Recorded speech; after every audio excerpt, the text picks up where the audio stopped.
good afternoon or good morning, depending on where you're joining us from. I'm Julie Broadway, President at the American Horse Council. We're delighted to have you with us. This is session 3 of our federal legislative and regulatory day, day 1. We've had a legislative update, Cliff gave a regulatory update, and this is our first committee meeting of the entire conference, Health and Regulatory Committee. So welcome everyone. Just a reminder, if you're not speaking, please mute so we can minimize the background noise. We are going to leverage the chat box at the bottom of the Zoom toolbar to throw out questions. We will open the floor for everyone to speak when we get a little further along with this thing. We are in an open session for the first portion, so there's lots of people who are not committee members who are in the audience, so bear that in mind. And then we will go into closed session at the end. So the committee members should stay on. We'll let the guests drop off, and then you guys can discuss and debate and determine what kind of recommendations, if any, you want to send forward to the Board of Trustees for their consideration. So I think with that, I'm going to introduce Cliff Williamson. He's our Director of Health and Regulatory Affairs. He's the staff liaison for this committee. If you don't know Cliff, he's that big tall guy with the big beard, that guy right there. Contrasting him to our new chair, which is David Foley. He's on the other end of that spectrum over there, on my tiles at least. So we're delighted to have David join us to help with this. So with that, I'm going to kick it over to David and Cliff. Thank you. When you said other end of the spectrum, I thought you were talking about hair. I don't know. For some reason, I thought that's where you were going with that, but thanks and welcome. My name is David Foley. I'm Executive Director of the American Association of Equine Practitioners, but also a trustee for the Horse Council. Due to some recent transition on the Board of Trustees, I was asked to kind of serve as interim chair of this committee. But not having previously participated in the meetings of this committee, I'm just going to largely ride Cliff's coattails and help direct traffic through this next little bit. You know, we have a number of presentations today, and we'll entertain any new business before excusing our guests and going into closed session. But before I kick this over to Cliff, I just wanted to kind of maybe set the context of this meeting by reading the committee's charge, mostly for the benefit of our guests. And that is right there on the screen, as if cued, to monitor health and regulatory issues that are of concern to the industry, including, but not limited to, developments or industry-driven initiatives regarding equine health, import-export, or state or federal regulations. Identify and prioritize concerns and opportunities to evaluate related information and determine actions or activities that may be appropriate, which includes, well, all of those things there. So that just sort of frames up the work of this committee. And like I said, there's a number of presentations, and I think there's some stuff in closed session that may result in recommendations going to the Board of Trustees. But with that, I'll probably just go ahead and turn it over to you, Cliff. Cool. Thank you very much. I appreciate it. As was mentioned, the regulatory side of this committee is on the forefront today. We are happy to have 2 individuals from the USDA speak with us regarding their sides of the USDA interaction with the industry. We're going to follow up with a update from the State Animal Health Association's side of equine regulatory action, and some of their interactions with the USDA, or anticipated actions with the USDA. We are going to also have Dr. Nat White is going to discuss the Equine Disease Communication Center and the industry's efforts to participate in the equine health discussion nationally, internationally, not at this point. And then we're going to end today's presentations with a presentation from Dr. Peter Timoney, who's going to discuss some of the foreign animal diseases that we just wanted to make sure everybody was aware of could show up one day.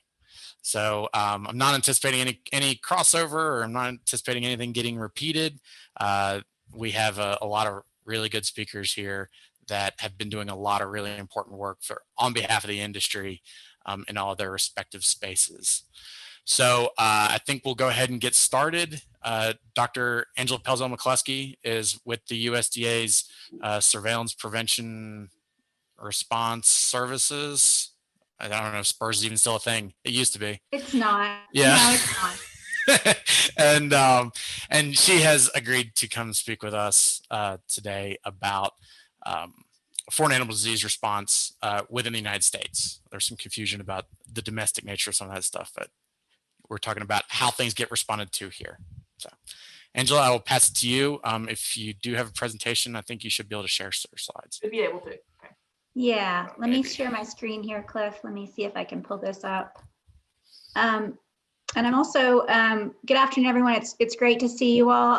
I am gonna probably close down my my video here in just a minute, just to save any sort of problem with my internet service. See if I can get this slideshow going. Okay, Cliff, can you see that presentation on the screen? Okay, so I'm gonna stop my Yes, we can. video. Okay, fabulous. So guys, there were a lot of different topics that were thrown out for me to share with you guys. So I put together a compilation of several of them in the hope that I could cover all the different bases that folks were expecting from me. But we're gonna talk first about some regulatory disease updates, but I'm also gonna talk about some issues that we're having relative to preparedness of African horse sickness. And at least one of these diseases we're going to talk about is a foreign animal disease, equine piroplasmosis. And for that reason, I hope you guys recognize that I have a photo up on your screen of bush track racing. And that's going to play into our discussion. And it's something that I would like for this committee to think really hard on this year and the next few years about the problems that equine bush track racing in our industry is having on the rest of the industry. So these are the topics I'm going to throw out for you. I have a lot of information to share, but I'm going to try to keep it at the 30,000 foot level just to keep you updated. We'll talk first about updates on West Nile and Triple E. I'll go over the recent vesicular stomatitis outbreaks. Those are incursions of, we call them foreign animal disease, even though they occur in epizootic phases coming up from Mexico in certain years. Equine piroplasmosis is a foreign animal disease. I'm going to talk to you about the issues we're having with that. I'm going to touch on EIA because right now we have a lot of crossover with EIA and piroplasmosis and how those two are being transmitted together, mainly in bush track horses, but also in sanctioned quarter horse race horses. And finally, I'm going to touch on some of the things that we're doing at USDA to plan and prepare for a possible incursion of African horse sickness. God forbid that that should ever happen. And I know Dr. Timoney this afternoon is going to tell you a lot more about that disease itself and why we're concerned about the possibility of incursion of AHS. But I'll tell you at least about the planning activities. So let's talk first about our arboviruses. I throw this up just to show you the trends that these ping pong all over the place. The number of cases per year of West Nile and Triple E are kind of all over the board. But I did want to bring up that something historic that had been happening is no longer happening.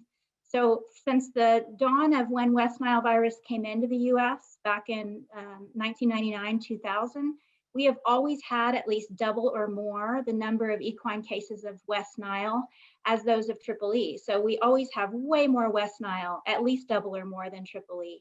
And that has changed, that has flip-flopped starting in 2019 and it happened again in 2020. And we don't know why that's happening. So you'll see that in 2019 and in 2020, we had a very low number of West Nile virus cases that were reported and confirmed, and a much higher number of Triple E cases. And that's unusual. We do not know why that's happening. And these are different mosquito species that are playing a role in these two viruses.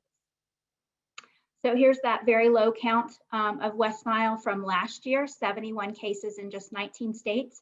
It is following the book where we have cases all across the US. And that's what we expect. Again, we just don't know why those numbers are coming in so low. And then for Triple E, much higher cases last year and this year. We don't really know why this surge is happening either. In 2019, there was a surge in human cases of Triple E as well, and CDC and others were very concerned about that. Obviously, that concern evaporated because they got very busy with COVID-19 and couldn't think about this issue anymore. So we're not really sure what's happening with Triple E, but I do want to point out to you that it has now gone, let me back up. It has now gone farther to the west than it ever has before. We had not only this one case I have listed here in North Dakota last year, it was actually 2 cases on the same premises. One of those horses just didn't meet case definition for us, but we did lose 2. And that is as far west as Tripoli has ever gone in history. And we don't know why that's happening. Obviously, climate changes or movement of birds carrying the virus, but this really needs to be looked into because the name Eastern equine encephalitis may not really apply anymore if it's going to keep moving this far westward. So we need to keep an eye on that.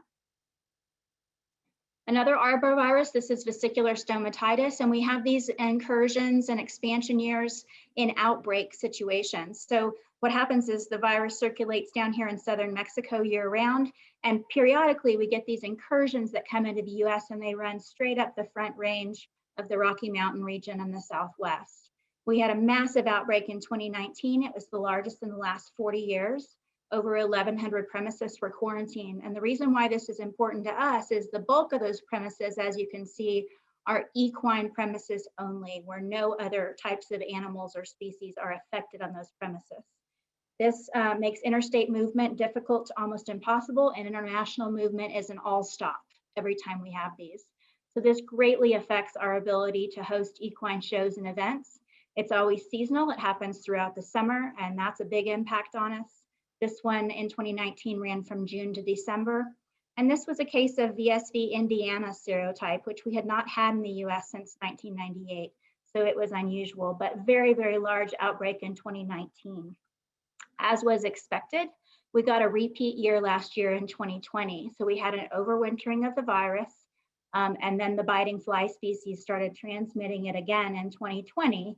This one last year ran from April to October. It was mostly VSV Indiana, but what was really strange is we had a brand new incursion, all these premises in South Texas. This was a brand new incursion of New Jersey strain, a different strain of the virus. So we actually had 2 different outbreaks going on last year. Much smaller outbreak, only 326 affected premises in 8 states. But the other really unusual thing where we expected to have cases here in the Rocky Mountain region, it didn't occur at all. Drought in this area last year probably prevented those vectors from transmitting. But what did happen is where we had the edge of the outbreak in 2019, it expanded all the way to the east. And I'm going to tell you, we have not had VSV this far east in the Kansas, Missouri, Oklahoma, and Arkansas region since the 1930s or 1940s. So that is significant. We don't know why that happened last year. And we're going to be looking into climate factors and vector factors right now to determine what exactly is happening or changing in our climate to support this type of an outbreak in places where we haven't had it in many years. So let's switch gears and let me give you your equine pyroplasmosis update. As a reminder, EP is a foreign animal disease in the United States. Our problem is not from natural tick-borne transmission. We don't have currently natural tick-borne transmission in the US. What we do have is ongoing iatrogenic transmission. And by that, I mean we have needle and syringe reuse, IV set reuse, overt blood doping in quarter horse racehorses, double dipping into multi-dose drug vials that's transmitting the disease between horses, and it's human caused. These are 100% preventable infections that should not be here. And right now they're absolutely plaguing our quarter horse racehorse population. And we've got to find a way to get a handle on this. So last year, we had over 29,000 horses in the US that we tested, and we found 23 cases of Theileria equi. 22 of those 23 cases were in quarter horse racehorses, and 2 of these in the whole group were dual infected with both EP and EIA, which is disastrous. Those have to be euthanized. For equine pyroplasmosis only infected horses, we do have a treatment program, and we're able to actually potentially clear them permanently of the disease and get them back to their life. Okay, so you say 22 of 23. Okay, what was the last horse? We had this Arabian stallion that was actually a lifelong ownership by bush trackers. So these are illegal quarter horse racers. They were using the Arabian stallion for blood doping. And unfortunately, they infected him by the reuse of all the equipment between the horses that they're blood doping. So this has the capability of getting even outside of the bush track racing population by this kind of spillover through the blood doping practices. I did want to show you that we have a variety of different states that are always involved. This spans, we found it in almost every state in the union. So these move all around. Some of these are connected to bush track horses. Some of them are sanctioned race horses only, and we can't really tell how they got infected other than the iatrogenic transmission. We don't know what their source is. And we also have ongoing illegal movement of horses from Mexico where the disease is endemic. And that's causing us a problem, and it's hitting this quarter horse race population annually every single year. And then this expansion of disease with the dual infection of EIA by the exact same mechanism is an ongoing problem for us. So talking about EIA, this is very closely related now to equine pyroplasmosis, unfortunately. In 2019, we ran 1.2 million tests in the US. And that does usually represent one test per horse, so about 1.2 million horses tested. 89 cases were found in all these 17 states.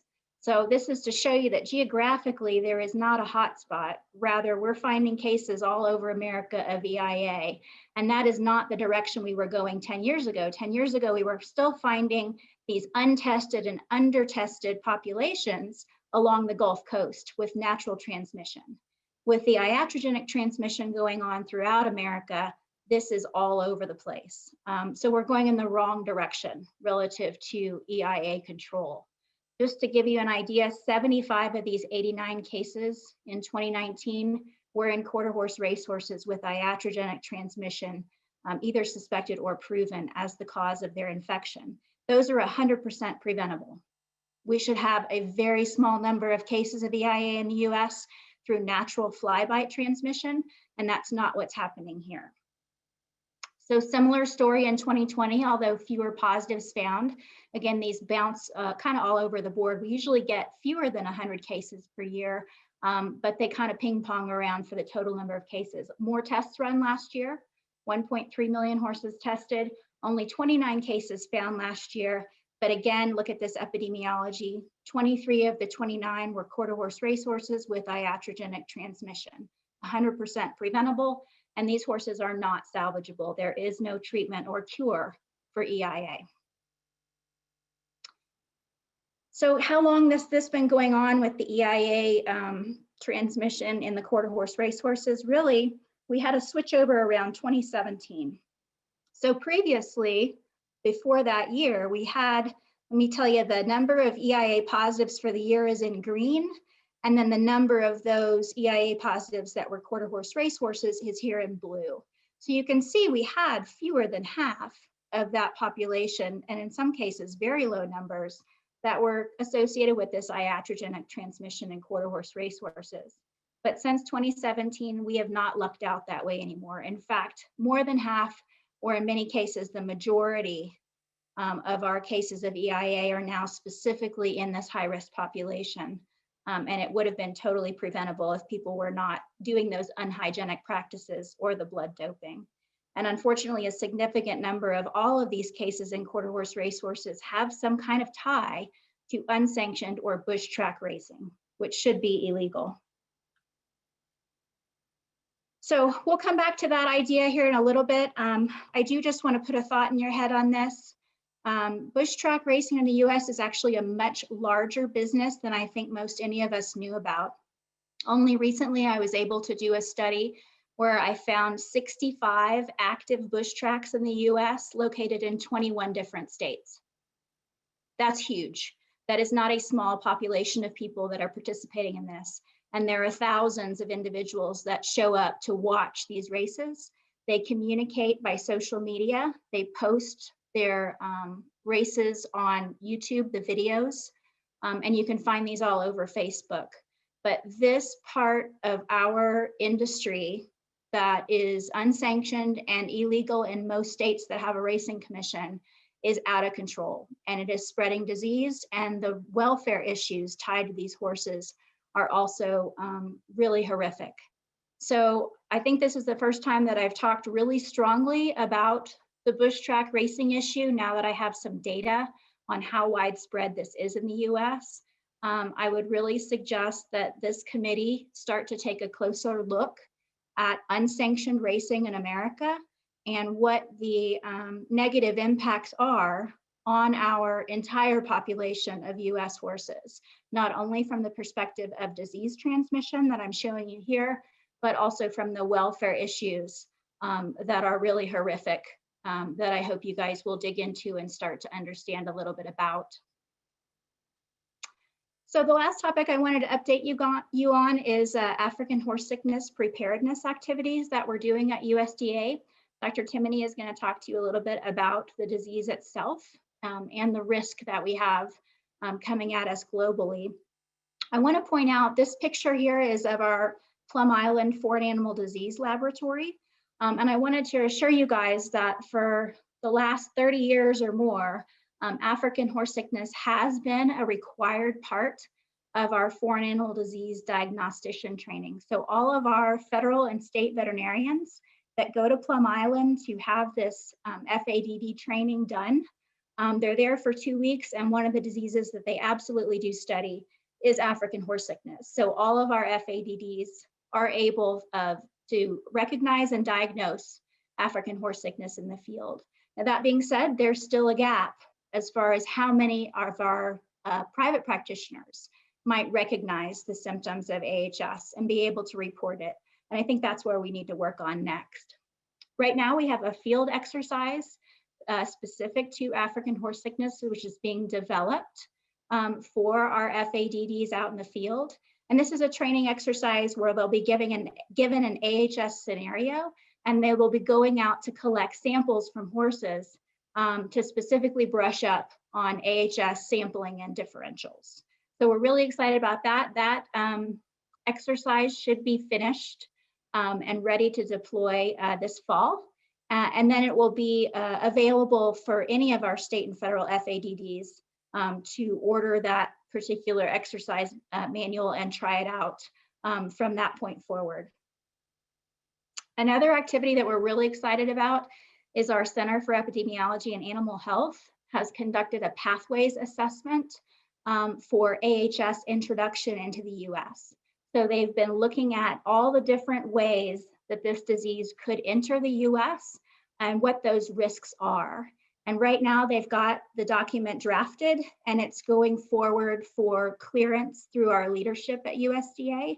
I'm hoping that it's available a bit later this calendar year, but I think this is going to be a great document for the industry to really have a look at what all of the different ways this disease could enter and where we should probably focus some of our mitigations on these pathways. I'm working with a team personally drafting right now an AHS domestic response strategy. So this document is intended to lay out all the different things that we would need to do if AHS were to enter the country and be identified, and how we would go about responding to that disease outbreak, including everything involved with quarantine, vaccination, zone development, surveillance, and all of our response and diagnostic activities that would happen if we were to find a case. So I'm hoping that that document is also going to be available later this year. We have a very small team working on it now, but it's going to go through a lot of different reviews and have other subject matter expertise contribute to this document. And finally, we've been creating some informational materials and a platform for posting these materials. So right now, we have a brand new AHS information sheet that was developed and has gone up for clearance. And I hope that this will be available within a matter of weeks, is my understanding. We've also developed, this is a mock-up of the web page that we're going to have. It's similar to our other equine disease web pages, but AHS is going to have its very own page. And this is where we're going to post not only our info sheet and a lot of resources about the disease, but any of our response strategies and that pathways assessment document. All of that is going to go here on this website. It's up for clearance right now, and I really hope that later this summer this should go live for you.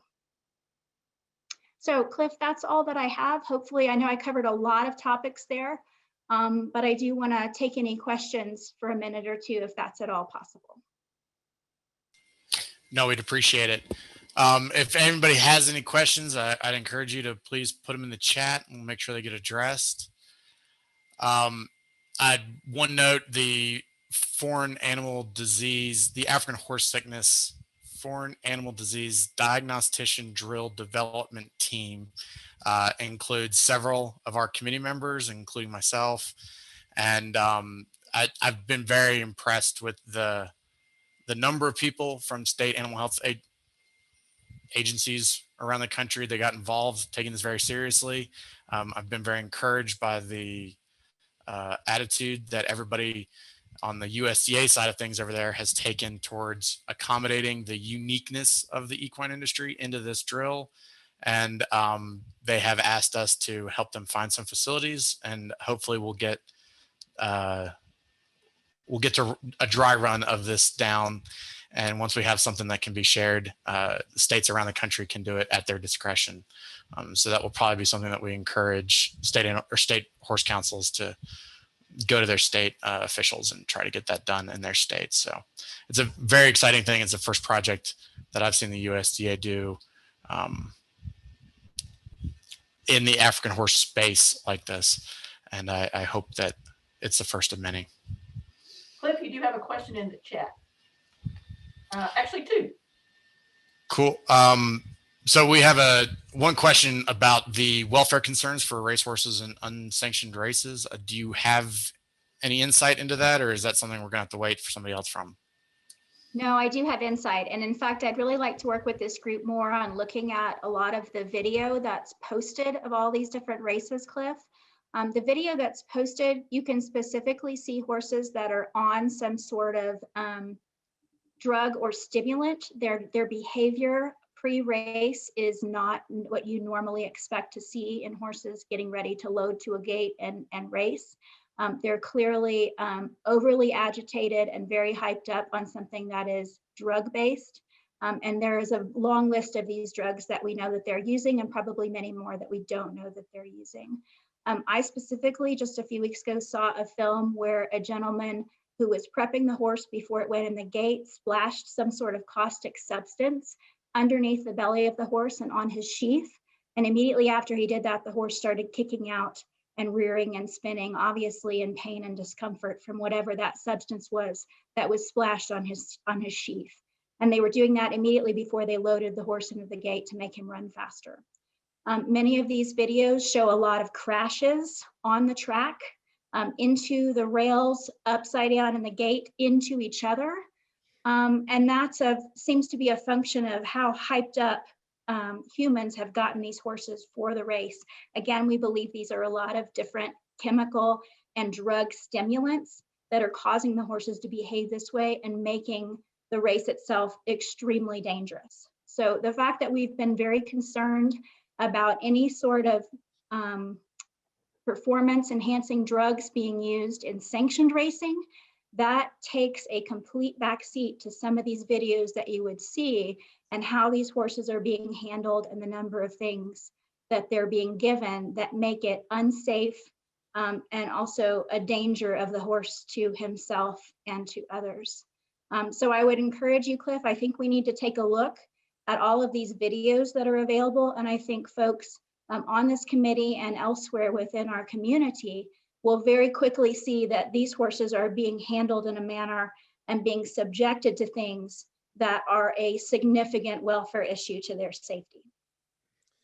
Cliff, this seems like it's an issue that could span a number of horse council committees, with, of course, racing and welfare being two others. And maybe this is something that we can flesh out further in closed session to see if there's any type of recommendation, a joint recommendation, and we want to work with maybe a couple of the other committees on to see if there's something we could do. Yep, absolutely. I think that's the right direction to go. And Angela, just to answer the second question that we had asked, are you aware of any enforcement action that's being taken on this sector already? Yeah, so one of the things that I've noticed is that unfortunately our racing commissions have been a bit hands-off with this issue. So we do need to engage with our racing commissions and find out what is there in their specific authorities to handle this. I do know in the state of Texas, the Texas Animal Health Commission, the state veterinarian's office, does have a rule in place requiring both EIA and equine piroplasmosis testing for entrance into any racetrack in Texas. It does not specify sanctioned, and they are enforcing that rule. So they are showing up to some of these bush tracks and they are checking EIA and piroplasmosis paperwork and assessing fines when that paperwork is not found. So the animal health side, we do have at least one state that is attempting to address that. I am trying to engage a number of other authorities, state, federal, and otherwise, for the variety of other illegal activities that are happening at these races. And I'm working really hard on it, but right now it's been a struggle to make sure that we incorporate all of the different agencies that have pieces and authorities over the illegal activities, like the illegal gambling. We have participants and event organizers that are not US citizens that are heavily involved. We have cartel issues associated with some of these races, and a variety of other things going on in addition to all of the welfare and health issues with the horses. So engaging and finding these other authorities so that we can work together is another goal that I think we need to address. Thank you for bringing it to our attention. You've certainly been trying to get everybody's attention on this issue, at least for the last 5 years that I've been around. And I'd certainly appreciate continuing to ring that bell. I have one other question that is about the EIA testing figures that you shared. We saw that the number of tests were actually higher than 2019, but the number of cases was significantly lower, even though clearly it was mostly bush track horses that were still coming back positive. If the non-bush track cases are largely occurring naturally, why do you think there were so many fewer cases overall? I mean, we're still talking 20 to 6, but it's still a pretty significant drop. Is it so just wrapped around transportation, or? No, so it ping pongs around for the number of cases, but let me tell you what was different and how we were counting the number of tests between 2019 and 2020. In 2020, that was the first year where we required that the EIA laboratories, there are over 400 of them, begin reporting directly to USDA monthly, providing us their summary test numbers. So we are finally getting an accurate count of the number of tests being conducted as of 2020. We did not have that in 2019. So I think the actual numbers of tests run in 2019 was probably much higher. They were just not reported accurately. So we're looking forward to having that accurate number of tests every year. And I will tell you, even though we had a low number of cases found last year, we have a very high number of cases that are being found this year. So I already have 47 positives, EIA positives, just in the first 5 months of this year, and 34 of those are quarter horse racehorses. So you can see how it ping pongs around. Whether we find these in clusters as well. So finding a singleton reactor and then testing all of its cohorts, you may uncover 10 or 20 more, or you may only find that one. So the clusters that this iatrogenic transmission causes also has an effect on how many cases we find in a specific year associated with one owner or trainer that's spreading the disease. So hopefully that helps a little bit. And did you guys have any difficulties with responding to cases in 2020 because of COVID? As far as not really. tracking?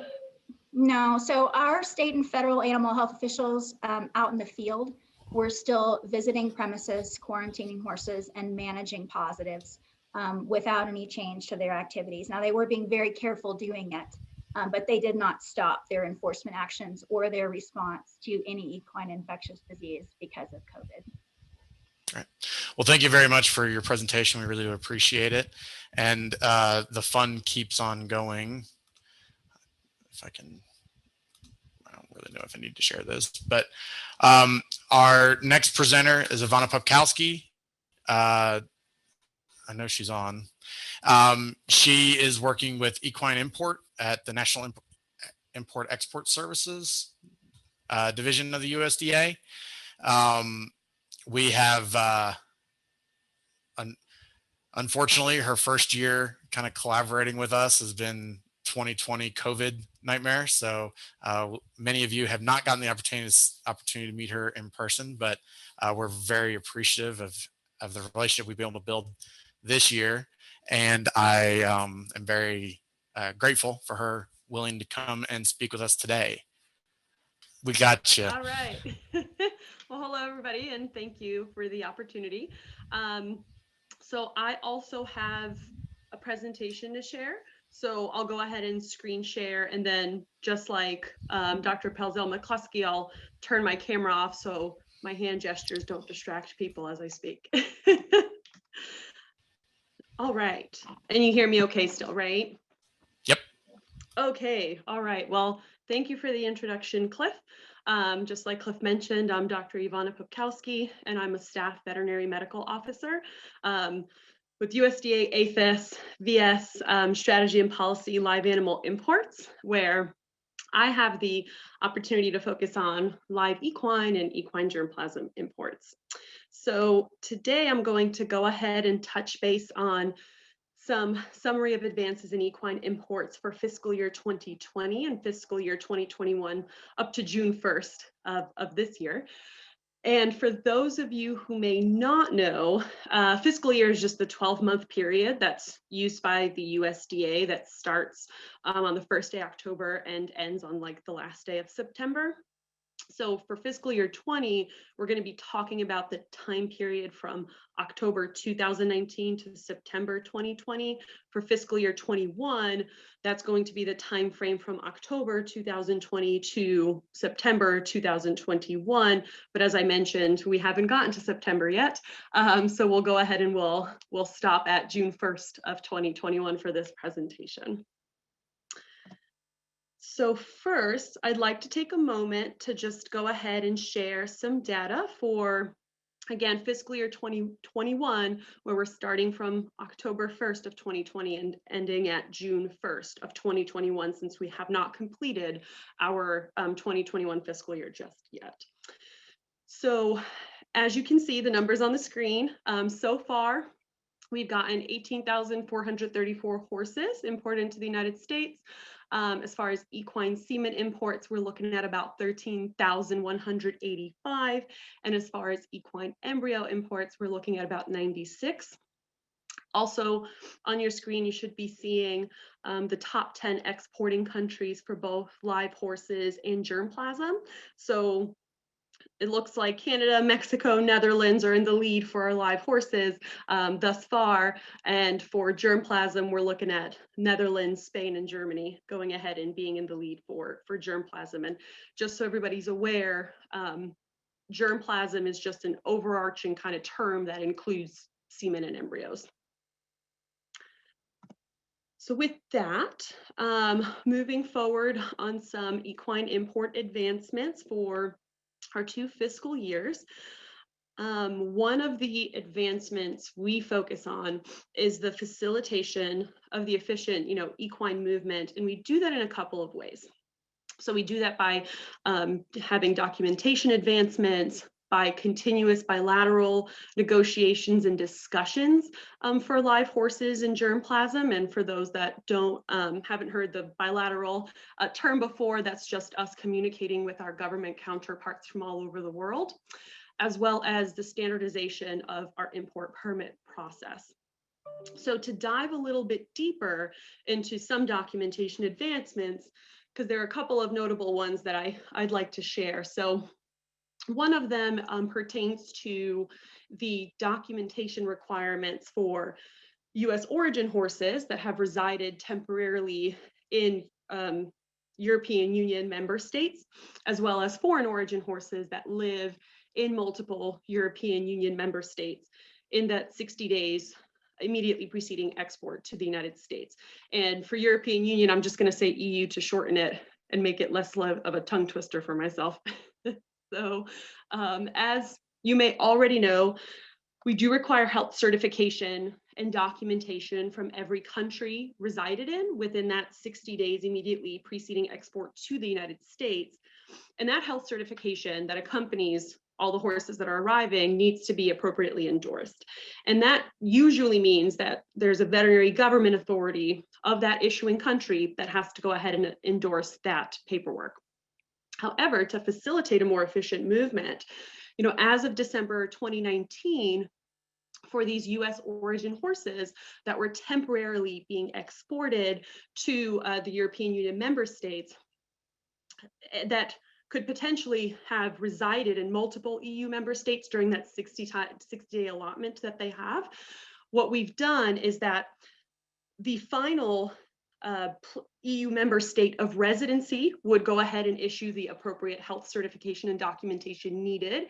And that paper would need to have a government veterinary authority endorsement on it.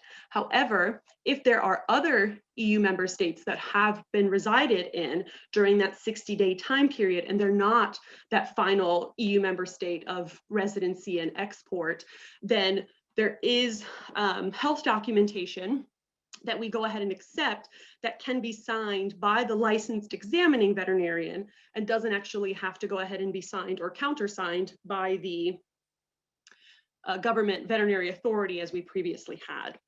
So there is an import notice available on our USDA equine website for that. And also for convenience, there is a sample supplemental health document with that import notice that is up and able to be used immediately. That's located on that website. And because the link to the website is a little bit long, I went ahead and I included that link on our last slide. So you'll be able to have a moment to take a look at that so you can peruse that website, as it's chock full of information on there. I just ask if you are advancing the slides, because I'm still looking at what appears to be the slide that says Equine Import Advancements FY 2020. Yep. 21. Yeah, I didn't want to put too many words on there, so Okay. I had the same slide. Thank you for checking. So as of August 2020, we went ahead and we had that same requirement be extended to our EU origin horses. So again, there is an import notice that goes ahead and kind of supplements that, and a sample supplementary help documentation is available in that import notice and is available for immediate use as well. So another advancement, document advancement, is the availability of fillable health certificates on our website for EU member states. So in an effort to improve the movement of live equines and to help standardize that information presented, fillable health certificates for each EU member country, they are available on our website for immediate use on our website. If there is a very specific country health certificate that country has reached out to us and let us know, we continue to go ahead and have bilateral discussions with them to see if we could have a fillable health certificate available on our website, so that way it's easy access for our stakeholders to have. And finally, in August 2020, APHIS has also begun accepting written clarification of errors. And these are clerical errors and minor errors that we go ahead and we see on the accompanying health certificates. And we've been accepting these written clarifications to those errors from the official veterinary authorities of that issuing exporting country, as long as it is in the form of an official email from that veterinary authority directly to our port services personnel. And that email must be received by that port person or by port person personnel before the horse or shipment can be released. And to kind of in tandem with that and to go along with that, for horses that are residing in multiple EU member states during that 60 days prior to export, when there is a health document that, as I mentioned before, is issued by a licensed examining veterinarian, then we will also go ahead and accept written clarification from that examining veterinarian, as long as that veterinarian that went ahead and certified to that document is the same examining veterinarian and sends information to port personnel using a valid email prior to the horse or shipment being released. So those are some document advancements that I sort of wanted to highlight, as I think that they certainly facilitated a more efficient movement for equine imports. So as I mentioned, we also went ahead and had focused on the standardization of the import permit process to help facilitate a more efficient movement. So beginning in July of 2020, we went ahead and had clarified, recommended permit application timeframes and standards to help make sure there's, consistent practices and to help alleviate issues and concerns regarding the import permit application timeframes and standards. And again, there is an import notice on our USDA website that is available to read through. And I will go ahead and once again show you that link on that when we get to that last slide. Also beginning in July of 2020, to help ensure the health and safety of traveling horses and to ensure that we're maintaining proper biosecurity during unforeseen circumstances, all transit shipments have been required to provide a contingency plan to APHIS for approval with the transit import permit application and prior to import. This also is in the import notice, and an outline of what those plans and what measures those plans have to address are also located on that import notice as well. And last but not least, for the facilitation of efficient movement, beginning January 2021, APHIS has required permits for all horses imported from CEM affected regions. And this includes intact mares and stallions, geldings, and horses less than 731 days of age, regardless of where that import quarantine is being completed.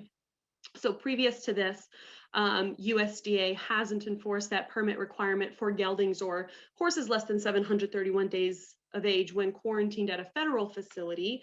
However, we recognized the concerns and issues that inconsistency caused for both port personnel, preparing and processing each shipment, and also for our external stakeholders, which use both federal and approved private quarantine facilities as well. So as I mentioned, there's lots of import notices and lots of good information on that USDA equine website, and I will go ahead and be showing you that link, but I will also be giving you contact information. So if you're unable to find it or having trouble finding it, please don't hesitate to reach out, and I'm more than happy to share that link with you. So another advancement that we focus on is the enhancement of communication on equine issues and updates.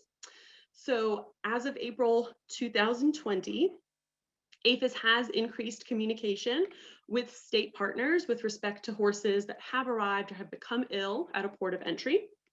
So port services personnel will communicate with state partners about horses with illnesses that have been referred from import quarantine facilities to approved equine hospitals.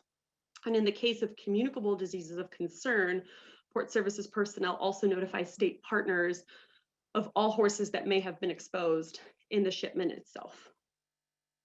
And then beginning April 2021, VS Strategy and Policy began hosting these stakeholder bi-monthly calls with S&P or Strategy and Policy, where we have the opportunity to provide timely updates with respect to equine and equine germplasm imports, while also being able to facilitate a collaborative and cooperative discussion, about imports with our external stakeholders. Shortly thereafter, port-specific stakeholder bi-monthly calls were established to help provide a more direct route for stakeholders to receive these timely updates and also be able to have, collaborative and cooperative port-specific discussions themselves. You guys are seeing that I switched the slide right now, right? Awesome. So moving on to some policy and regulatory updates for the last 2 fiscal years. So effective January 2020, VS guidance document 13406.2, which is titled CEM Testing of Imported Horses at Approved Quarantine Facilities, became available. And this document outlines procedures for horses that are required to undergo CEM testing and quarantine in an approved CEM quarantine facility upon arrival to the United States, but it also outlines the approval criteria for CEM quarantine facilities as well. Another VS guidance document that was effective starting March 2021 is VS guidance document 13402.1, which is titled Approval of Permanent Privately Owned Horse Quarantine Facilities in the United States. And that document provides updated guidelines for the approval of and operating procedures of permanent privately owned horse quarantine facilities in the United States. And another important VS guidance document that became effective January of 2021 is VS guidance document 13407.2, which is the testing of equines during import quarantine. And under this updated guidance, horses with non-negative test results for Dorine, glanders, and equine pyroplasmosis, so those 3 foreign animal diseases of concern, may extend quarantine for up to 28 days to be retested according to the outline protocol in that document. And any horse with confirmed non-negative test results after 28 days will be refused entry. So these 3 VS guidance documents, as I mentioned, they're in effect, and they also are available on that same USDA equine website, where import notices are also available for public viewing. And last but not least, some pending items to give a little update on. So for equine import procedures, there's a new guidance document that continues to be actively reviewed and actively worked on. And that will go ahead and help outline the consistent procedures and processes of equine imports in all the quarantine facilities in the United States. So we have, and we will go ahead and continue to keep updating our invested stakeholders as more information becomes available through this review and drafting process. And as for equine import regulations, so there is a drafted proposed rule, and it is currently in that clearance and regulatory process. So we are hoping to see it at the end of calendar year 2021 out for public review and comment. However, we can't guarantee it as it goes through this clearance and regulatory process. And although there isn't much more information I'm able to really share at this time, we do really appreciate your patience with it, and notice will be provided when it is out and available for public review and comment. So with that, I want to just extend a thank you. And again, the link to the USDA VS Equine website is right below my giant thank you.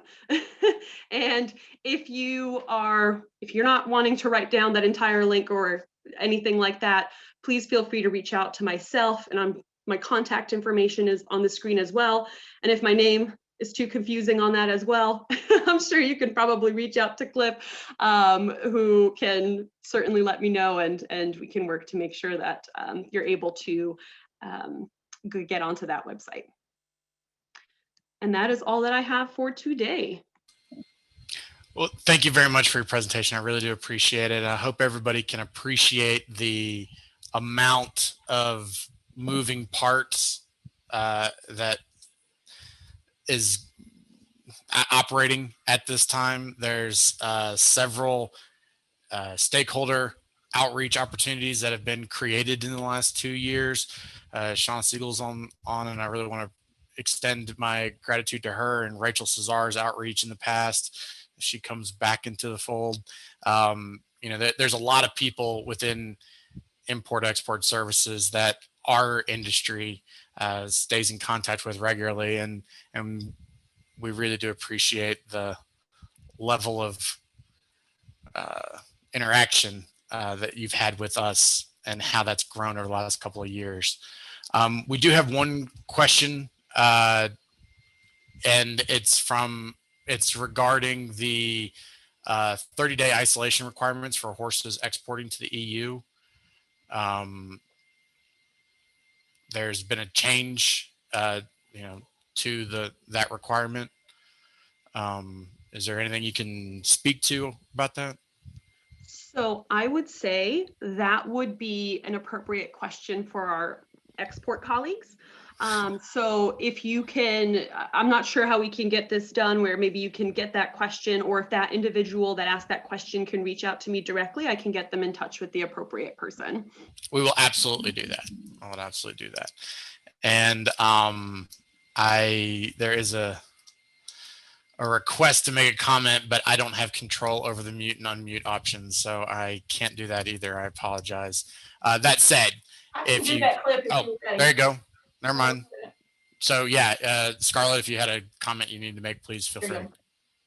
Yes, as everybody knows in this committee, we've spent a lot of time working with the USDA, getting these stakeholder meetings established and doing that. And I want to say that the most recent group of USDA leadership has been very open, and it was very pleasing to hear all the things that Ivana covered, which were items that Cliff had brought up through the committee. We worked with the importers of a lot of those concerns, and it's been very rewarding working with this group because they seem to be more interested in helping us facilitate trade while at the same time protecting our native U.S. herd. So I want to reiterate even stronger what Cliff said, that we've really enjoyed working with this group of representatives from the USDA. Yeah, and there will continue to be growing pains, but the level of discourse, the quality of the discourse that's going on right now is has improved dramatically. And so yes, that said, any import export questions that any of the participants of today's call have that, again, not comfortable sharing in a group chat or you don't want to make public, please feel free to reach out to me and I can share contact information for all of the relevant individuals. That said, everything's moving, everything's growing. So once we it is justifiable to have some questions about what the state or status is of import and export. So I don't see anything else in chat, but well, thank you, Ivana, very much for your time. And I will keep, I will forward any questions that come up later on. So thank you. Sounds good. And thank you so much. And thank you everybody for the feedback. And if anybody has any questions or concerns, we are only an email or a call away. So don't hesitate. Thank you again. Bye. Nope.